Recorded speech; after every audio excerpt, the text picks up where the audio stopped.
déficit hídrico y por un imbalance catiónico. Hoy nuevamente las plantaciones de palma aceitera por Santo Domingo, por Quevedo, ya están utilizando la tecnología generada. Lógicamente, este fue un proyecto a largo plazo donde intervinieron más o menos 10 tesistas de ingeniería agronómica y 2 tesistas de maestría. Entonces, para que se vayan familiarizando, este sería el famoso lisímetro MC, que vamos a ver cómo fue calibrado y cómo nos ayuda. Bien, analizando los métodos de riego utilizados en el Ecuador, vemos que utilizamos más el método por surcos o por inundación para los cultivos permanentes. Más o menos un 42% del área sembrada con cultivos permanentes usa riego por inundación o por surcos. Aquí están los pastos.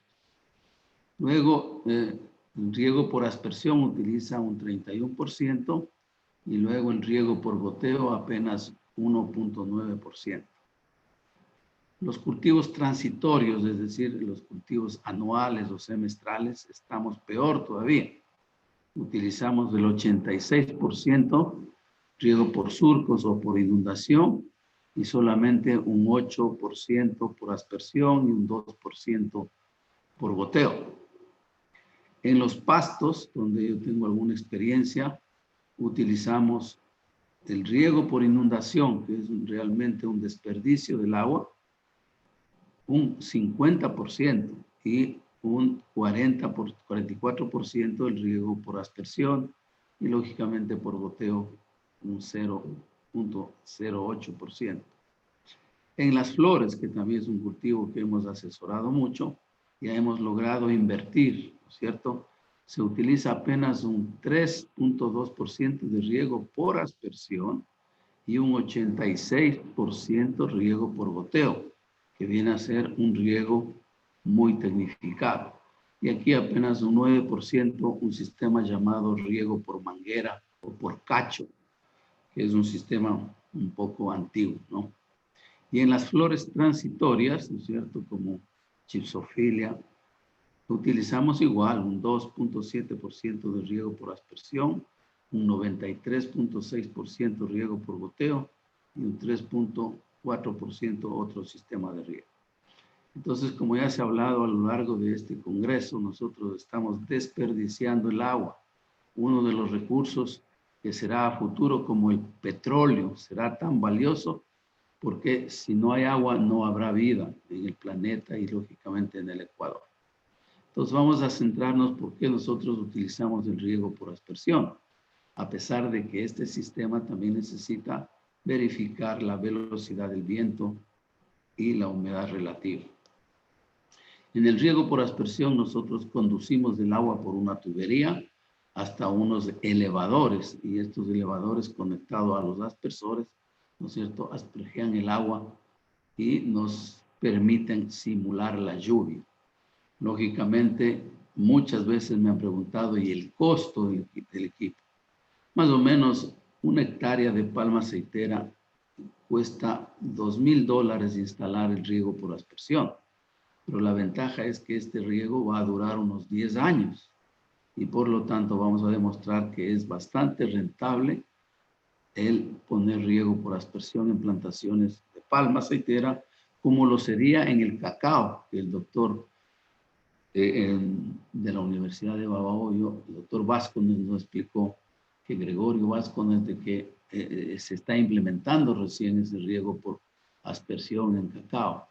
Cuando tuve la oportunidad de estar en el INIAP, nosotros comenzamos ya a hacer ese tipo de ensayos y ahora el doctor Vázquez nos ha ratificado de que nosotros triplicamos la productividad de cacao cuando utilizamos el riego. Igual sucede con el banano, igual sucede con el café. Es decir, el riego va a ser la tecnología que se imponga en nuestro país, pero el riego tecnificado, que es aplicar agua cuando la planta necesita, no simplemente echar agua. Y aquí tendríamos conceptos básicos de la física del suelo que nos hablaba el profesor anterior, ¿no es cierto? Una curva de retención que se hace en el laboratorio, donde aquí En el eje de las X tenemos la tensión con que el agua está siendo retenida en el suelo y en el eje de las Y el contenido de humedad. Una curva de estas en un laboratorio le pueden cobrar $200 porque van a tener que hacer varios puntos, ¿no es cierto?, para determinar en ese suelo dónde está la capacidad de campo, que sería la humedad que tiene ese suelo cuando el agua está siendo retenida a 0,3 bares.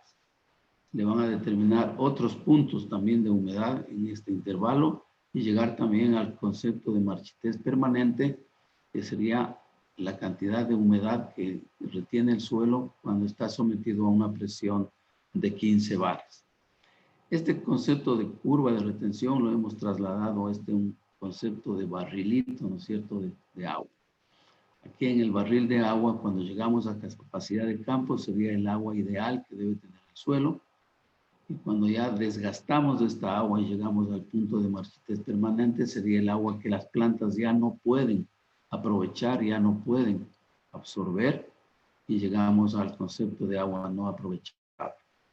Y entonces, entre este espacio, nosotros tenemos que determinar cuál sería el punto crítico para poder dar el riego. No debemos dejar que se descargue todo este barril de agua, sino reponer el agua, reponer el riego cuando se agote 1/3, 1/2 de esta humedad aprovechable. Entonces aquí tenemos un ejemplo del suelo en que estudiamos donde la capacidad de campo estaba en una humedad del 37% y el punto de marchitez en un 7%. Y luego, lógicamente, el suelo seco, que ya no tendría nada de humedad, que solo se logra cuando se pone a la estufa. Entonces, tratamos de reponer, ¿no es cierto?, el riego cuando se ha gastado el 1/3 de esta humedad aprovechada. Y esto lo trasladamos al famoso lisímetro, MC, que no es más que un baldecito, ¿no es cierto?, que tiene un orificio a 8 centímetros de la superficie. Y cuando llueve en exceso, ¿no es cierto?, el exceso de agua sale por este orificio, constituyendo el drenaje. Y luego vamos a ir monitoreando la cantidad de agua que se evapora de este baldecito hasta determinar cuándo reponer. También acompaña un pequeño lisímetro, digamos un pluviómetro, que permite saber la cantidad de lluvia. Aunque este solo aparatito, el lisímetro MC, ya integra lo que es la lluvia y es la evaporación. Todos sabemos que el ciclo hidrológico del agua en las plantas comienza con las nubes, ¿no es cierto?, que se saturan de vapor de agua y caen en forma de precipitación. Esta agua penetra en el suelo y sirve para disolver y transportar los nutrientes que la planta necesita, como el nitrógeno, el fósforo, el potasio, el calcio y el magnesio. Entonces, la función vital del agua está demostrada acá. Si no hay agua, no hay transporte de nutrientes, no hay nutrición de plantas, no hay nutrición de los productos de cosecha, entonces vamos a tener cero cosecha, como nos explicaba el doctor Vasco. Ahora, de esta agua que la planta utiliza o consume, el 98% se va por evapotranspiración. Es decir, el agua absorbe la planta y se va por las hojas, por los estomas de las hojas. Solamente un 2% del agua que absorbe pasa a constituir tejidos reproductivos o productivos. Bien, nosotros habíamos observado en la zona de Quevedo que había efectos de falta de agua. En un experimento anterior, también cuando estaba asesorando al INEAP, observábamos que las plantas que tenían algo de riego, ¿no es cierto?, eran más productivas que las plantas que no tenían riego. Y veíamos, por ejemplo, los síntomas, ¿no es cierto?, de la sequía de un suelo. Cuando un suelo está seco, observamos, ¿no es cierto?, que en los suelos andisoles o en los suelos vertisoles que hay en esta zona palmera, se hacen unas grietas, ¿no?, de más o menos 2-3 centímetros. Estas grietas igual van a presionar sobre las raíces de las plantas y van a disminuir su actividad radicular. Los efectos de la sequía que ya se mostraban en las hojas de las plantas es estas hojas viejas ya amarillas, decaídas, y en las hojas nuevas pues aparece esta hoja flecha sin abrir. Normalmente debe estar solamente una hoja flecha sin abrir, pero cuando hay sequía, cuando hay estrés de humedad, miren que se abren 4 o 5 hojas flechas. El efecto de la sequía también es que las plantas producen muchas flores masculinas y lo que nos interesa es que existan flores femeninas. Esas son las que se van a transformar en mazorcas o en fruta, ¿no? También observábamos que existe un encartuchamiento de las hojas. Las hojas de palma con estrés hídrico se encartuchan, se hacen esta forma de lanzas. Y cuando están con buena humedad, estas hojas, estos folíolos se expanden. Como ya se vio también, mientras más hojas estén, mayor fotosíntesis va a haber, mayor productividad. Mientras mayor sea el área foliar, entonces mayor productividad. Entonces, centrándonos en nuestro ensayo, se realizó en el centro de La Palma, en La Concordia. Este centro pertenece a Ancupa. Es un centro que está a 264 metros sobre el nivel del mar, en una latitud de 0,2 segundos, 29 minutos sur, y una longitud de 79 grados, 24 minutos, 54 segundos. Esto para ayudarnos, ¿no es cierto?, a ubicarnos, por ejemplo, en el área con un GPS o con un celular que tenga el GPS. La temperatura promedio es de 24 grados, heliofanía son 626 horas luz, la humedad relativa 87%, y claro, llueve un promedio de 2.900 milímetros. Y muchos me dirán, ¿y cómo vamos a regar si llueve tanto? El problema es que no llueve durante todo el año.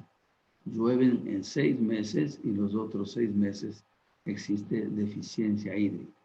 Una nubosidad de 7 octavos que también no la hace, digamos, el clima muy adecuado para La Palma en esa parte. Yendo ya a la instalación del ensayo, se realizó en unas 4 hectáreas de una plantación de palma ya vieja, en donde ya se tenía esos síntomas de deficiencia, del amarillamiento, secamiento, y entonces se botó esa plantación vieja y se instalaron las nuevas plantas en orificios de 40 por 40 por 40, donde se puso un poco de materia orgánica y la fertilización básica. Y luego se instaló el sistema de riego por aspersión, lógicamente poniendo las tuberías primarias, las secundarias, las terciarias y los elevadores. Y ahí, lógicamente, va a ir nuestro lisímetro MC, que nos va a determinar el cuándo y cuánto regar.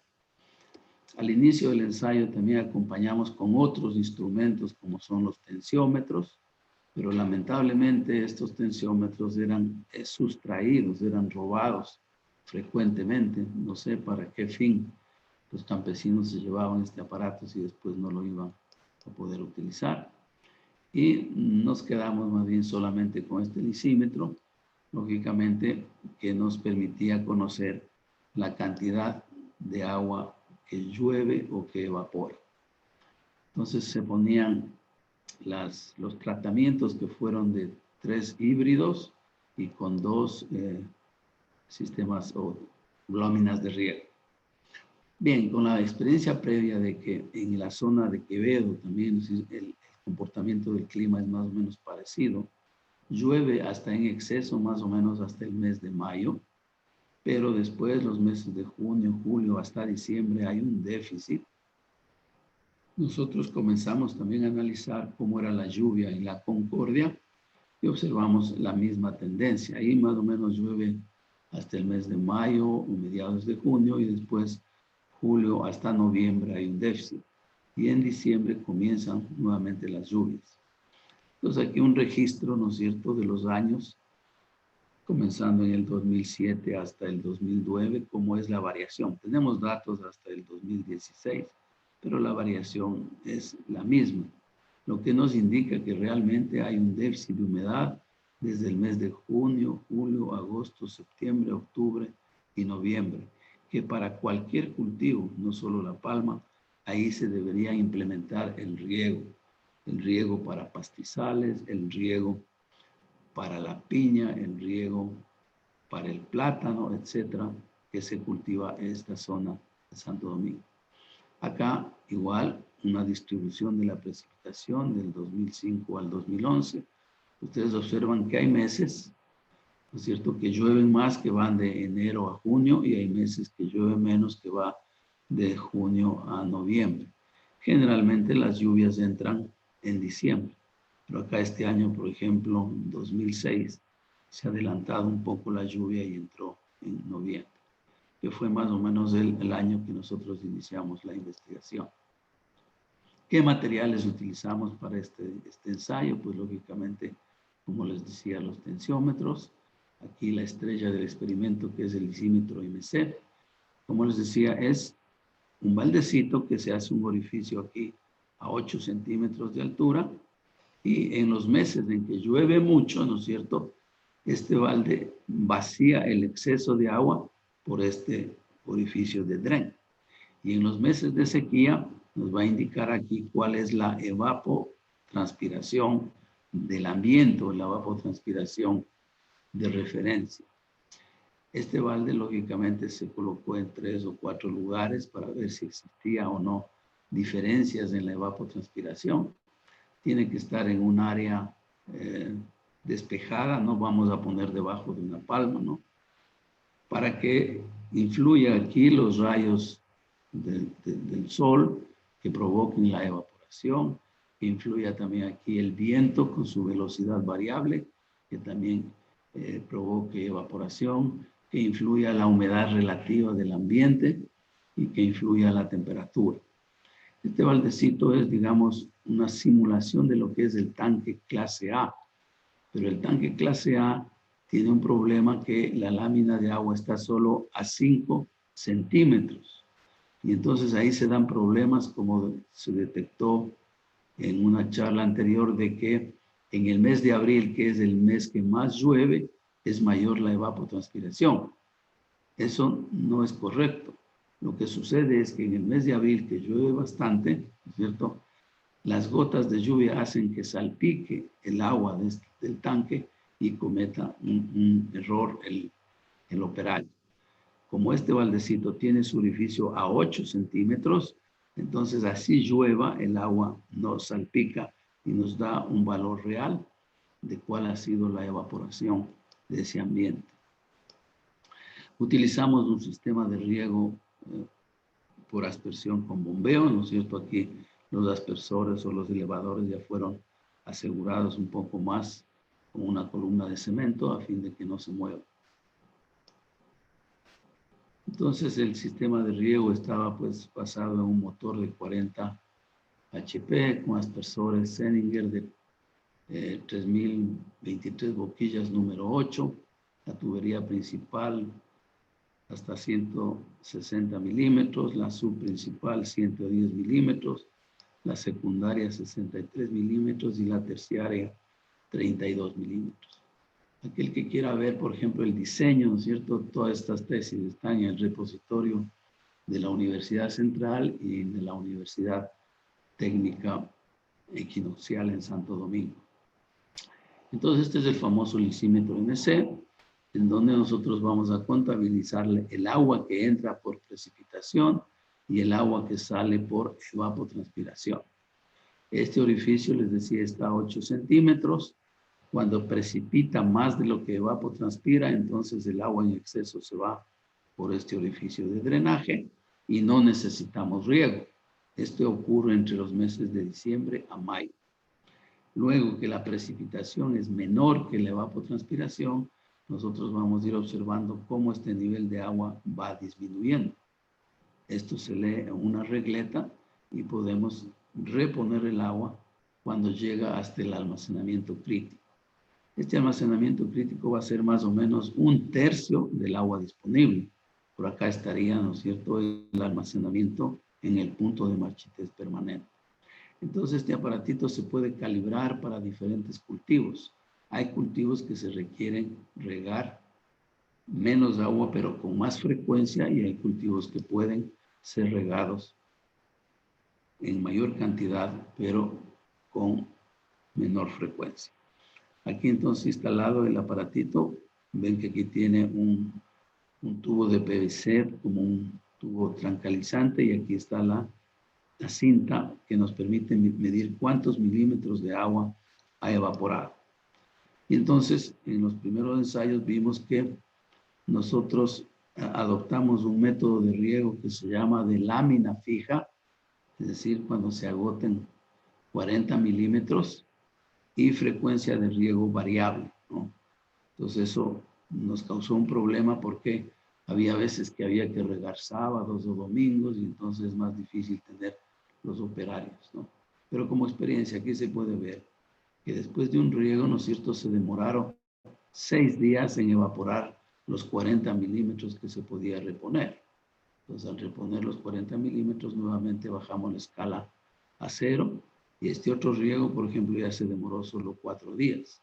Este otro riego se demoró 6 días. Este se demoró 3 días y así. Entonces, vamos viendo que la frecuencia de riego se hace variable. Y esto da problemas, por ejemplo, con los operarios cuando tienen que regar un sábado o un domingo. Observamos acá que este último riego, por ejemplo, se dio después de casi 10 días. Entonces, ¿qué nos indica? Que esto depende de las condiciones climáticas principalmente, ¿no? Entonces, acá nuevamente nuestro lisímetro MC, que puede ser un baldecito de cualquier color. El color realmente no influencia en la evapotranspiración. Puede ser negro, blanco. Y también correlacionar con los valores del tensiómetro, ¿no es cierto? Que es un equipo que mide la fuerza con que el agua está siendo retenida en el suelo. Y también con estas fórmulas sencillas se puede calcular el tiempo de riego, ¿cierto? El tiempo de riego vendría a estar dado por el área que voy a regar, la lámina bruta que voy a aplicar y el caudal de riego.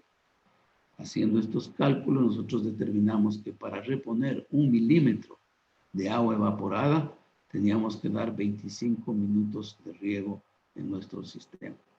De esa manera, los operarios ya quedan instruidos para poder arrancar la bomba. También se podría hacer esto más automático, ¿no es cierto? Bien, también calibramos los tensiómetros en el campo. Esto nos indica que generalmente el tensiómetro lo que nos da es la tensión, ¿no es cierto?, en centibares de cómo el agua está siendo retenida en el suelo.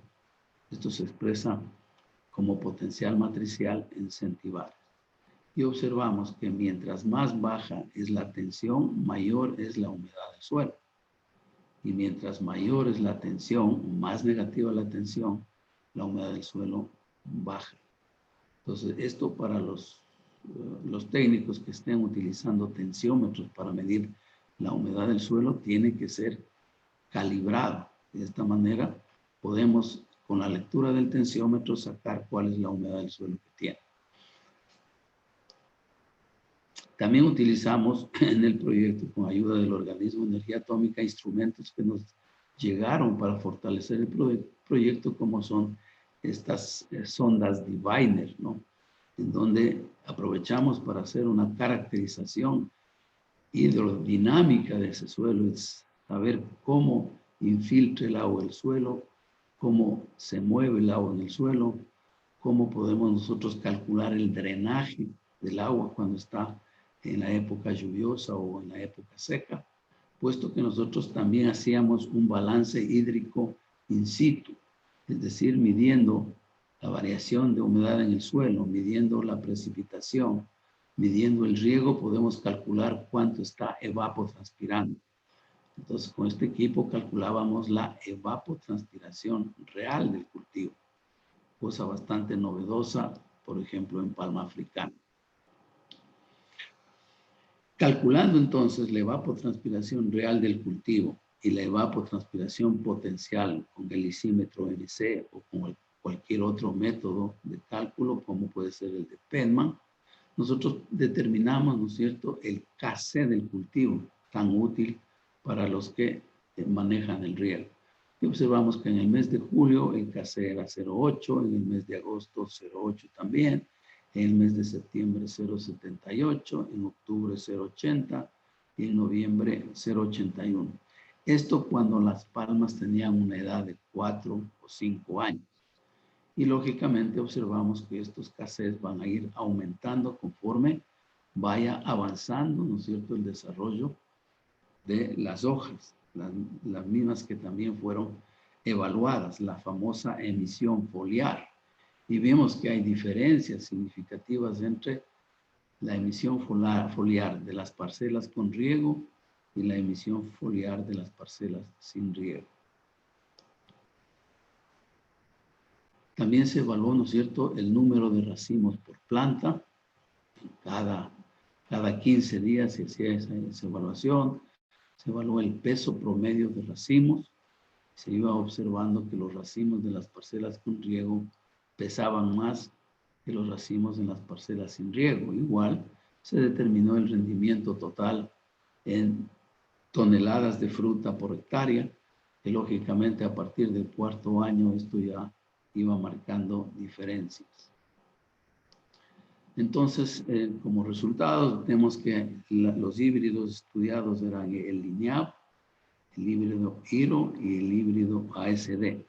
Se puede observar cómo, ¿no es cierto?, las parcelas sin riego presentan esta fisonomía. En cambio, la misma planta con la misma edad, pero con riego, ya presenta mayor área foliar, mayor emisión de hojas, ¿no es cierto?, en los primeros estadios.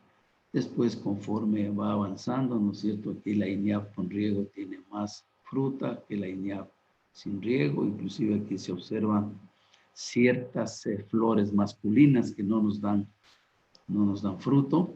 Aquí la ASD con riego tiene mayor cantidad de racimos, ¿no es cierto?, que la ASD sin riego. Observen cómo hay una cantidad de flores masculinas, que estas no dan productividad. Y la IRO con riego se observa, ¿no es cierto?, igual mayor cantidad de fruta en comparación con la IRO sin riego, donde se observa una gran cantidad de flores abortadas. Es decir, la planta siente un estrés, que no tiene suficiente agua como para mantener la cosecha, y entonces aborta. Es una reacción natural de la planta, ¿no es cierto?, que coincide con lo que nos hablaba el doctor Vázquez de la fuente sumidero. Si la fuente, que son las hojas, no tienen suficiente alimento para abastecer a los hijos, que son los frutos, más bien abortan y se mantienen con pocas mazorcas. Bien, entonces íbamos correlacionando, ¿no es cierto?, la lámina aplicada con la lámina evaporada del lisímetro MC en el mes de mayo. Entonces el lisímetro nos indica cuánto debemos regar. Si evapora 4 milímetros, le hemos aplicado 4,3. Si evaporó 23, le hemos aplicado 26 milímetros. Si evaporó 32, le hemos aplicado 26. Si evaporó 50 milímetros en agosto, le hemos aplicado 40. Si evaporó 54 milímetros en septiembre, le hemos aplicado 66. Esto debido a la eficiencia del riego, que la eficiencia de riego en riego por aspersión es aproximadamente de un 80%, 85% cuando es bien manejado.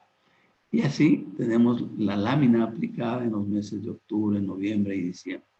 Lógicamente en este año, por ejemplo, ha sido necesario aplicar hasta en diciembre. Se deben haber retrasado las lluvias. Esto estamos hablando del año 2010. Y aquí hemos reportado también por primera vez en Latinoamérica el famoso KC del cultivo de palma. Y observamos que palmas de 4 a 5 años evapotranspiran realmente 55.6 milímetros y la evapotranspiración potencial nos dio 69 milímetros. Por lo tanto, el KC es de 0,8. En palmas de 6 a 7 años, el KC nos da de 0,9.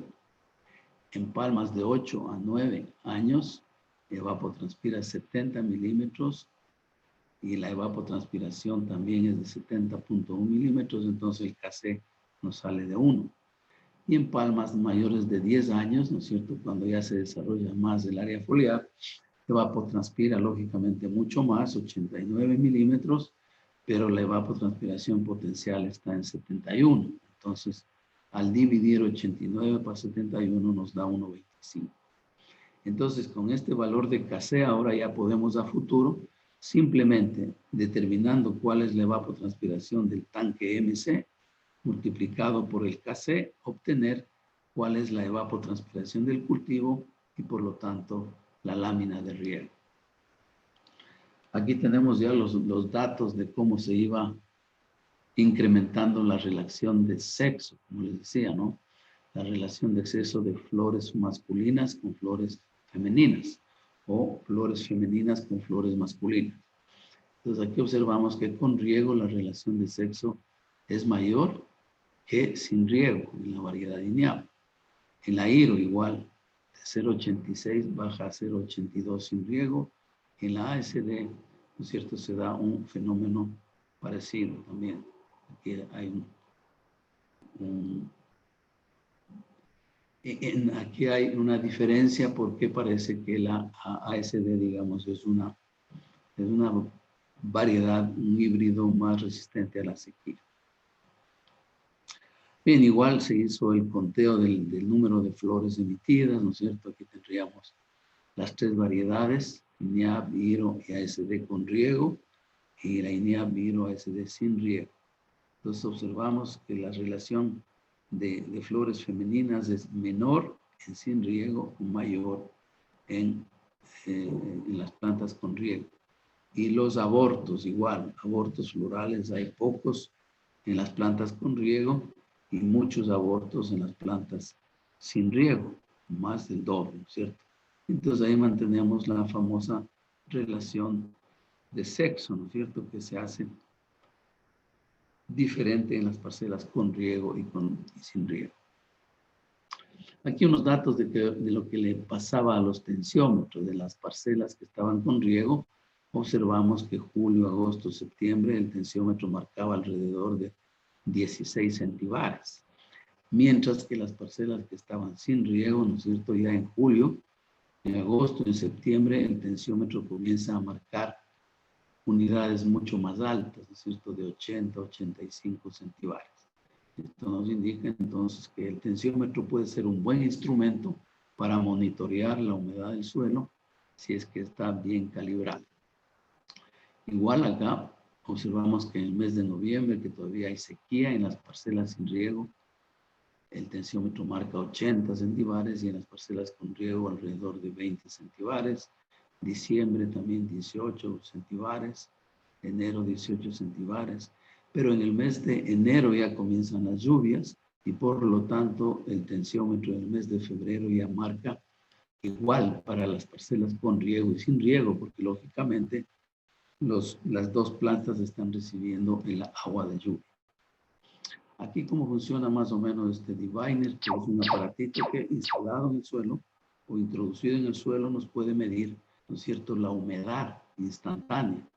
Entonces es una gran ventaja porque ya no tenemos que estar tomando la muestra, pesando en húmedo, llevarla a la estufa, pesar en seco y determinar la humedad volumétrica del suelo. Este aparato nos da directamente la humedad del suelo y la descargamos en un celular y podemos hacer gráficos de este tipo, ¿no es cierto?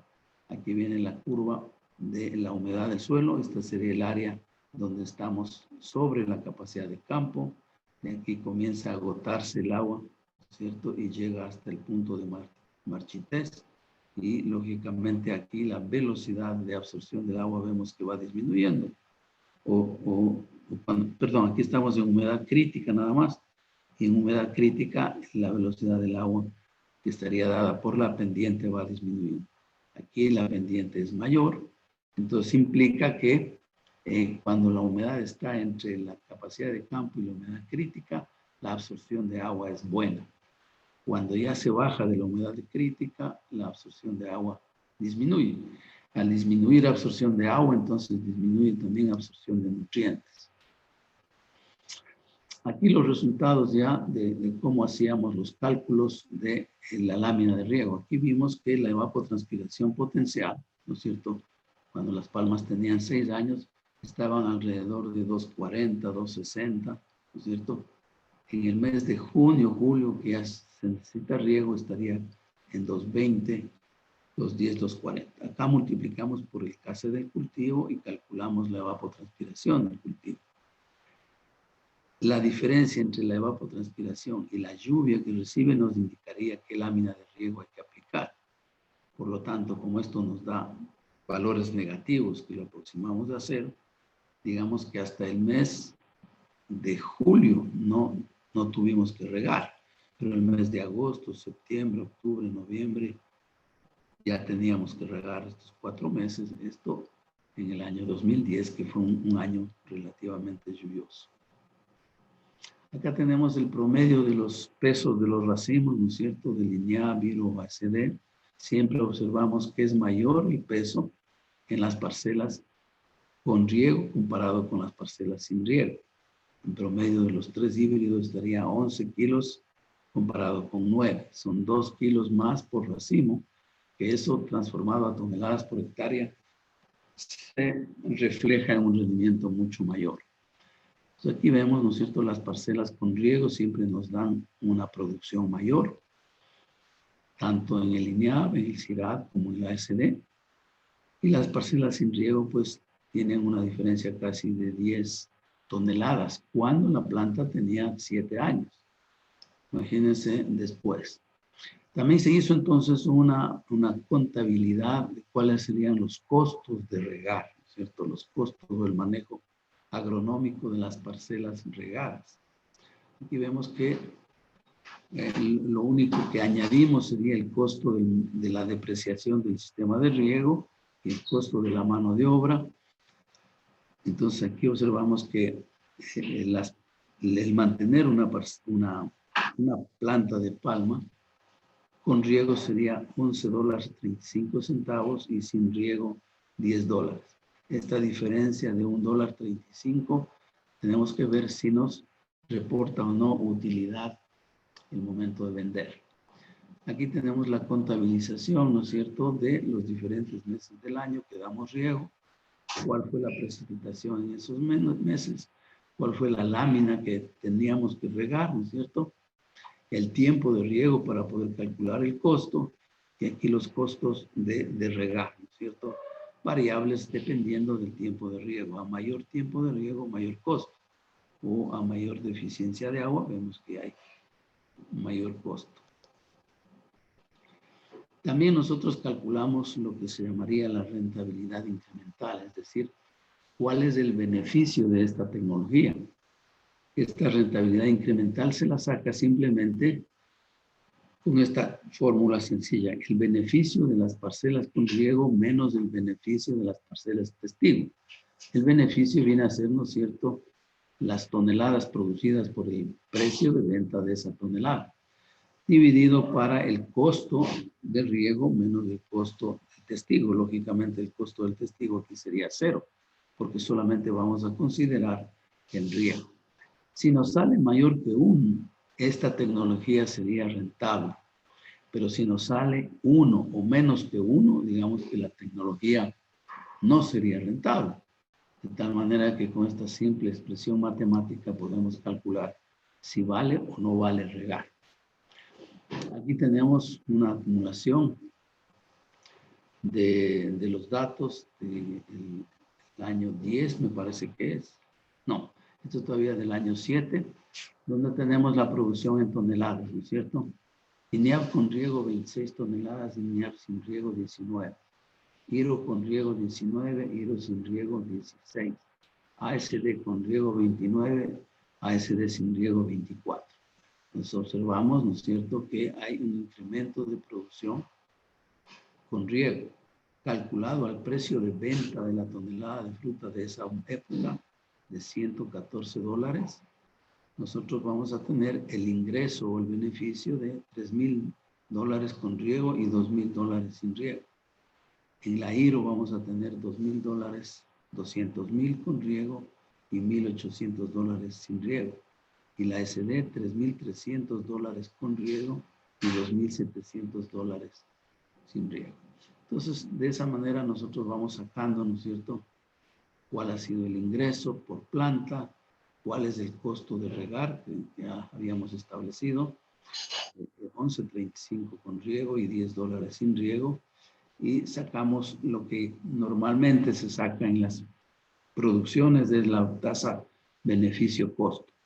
Observamos que el cultivo de palma en esas condiciones de precio era rentable, ¿no es cierto? 1.87 con riego y 1.53 con sin riego sería el beneficio-costo, lo que nos estaría indicando una rentabilidad del 87% en el primer caso y del 53% en las INEAP sin riego. Y de esa manera podemos decir que la palma es un cultivo rentable cuando está con riego mucho mejor. Pero la rentabilidad incremental, que es el beneficio incremental dividido por el costo incremental, es mucho mayor. O sea, esto nos da en la variedad INEAP 4.42, en el IRO 1.93 y en el ASD 2.85. Esto indica que es mucho más ventajoso regar la variedad INEAP que, por ejemplo, la variedad IRO o el híbrido IRO. Y nos indica que por cada dólar invertido en el riego, nosotros sacamos 4.42 de ventaja, lo que nos convertiría en una rentabilidad del 3.000% o 3 veces mayor, ¿no es cierto? Aquí en la IRO, por cada dólar invertido, recuperamos 1.93. Y aquí en la ASD, por cada dólar invertido, recuperamos 2.85. Esta fue la única forma, ¿no es cierto?, para convencer a nuestros agricultores de que el riego es muy rentable. Y ahora todas las plantaciones nuevas que se están haciendo en palma aceitera, en la zona de Quevedo, en la zona de la Concordia, en el triángulo de palmero que estaría entre Quevedo, Santo Domingo, Quindindé y Esmeraldas, las plantaciones ya se están planificando con riego.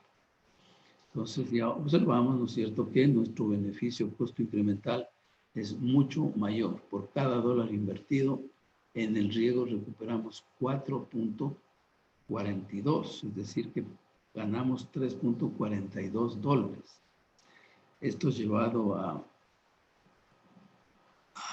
rentabilidad, pues es un negocio bastante bueno. Bien, este ha sido entonces el resumen de este proyecto que duró como 10 años y que he querido compartir con ustedes para que realmente hagamos conciencia de que debemos utilizar mucho mejor el agua. Ahora puede ser que tengamos suficiente agua, pero de aquí a unos 20, 30 años ya el agua será un elemento que pueda provocar guerras, ¿no? Ya hoy nos peleamos por petróleo, después de 20 años nos estaremos peleando por agua. Y no se olviden que simplemente este baldecito con este orificio a 8 centímetros nos va a guiar el cuándo y el cuánto debemos regar. Algunos de estos artículos de este trabajo están ya colgados en Academia Edu con los respectivos tesistas o en ResearchGate, también con el nombre Marcelo Calvache. Muchas gracias.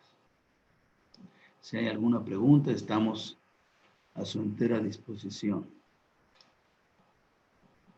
Mi correo electrónico, si alguien quiere contactarme para alguna pregunta posterior.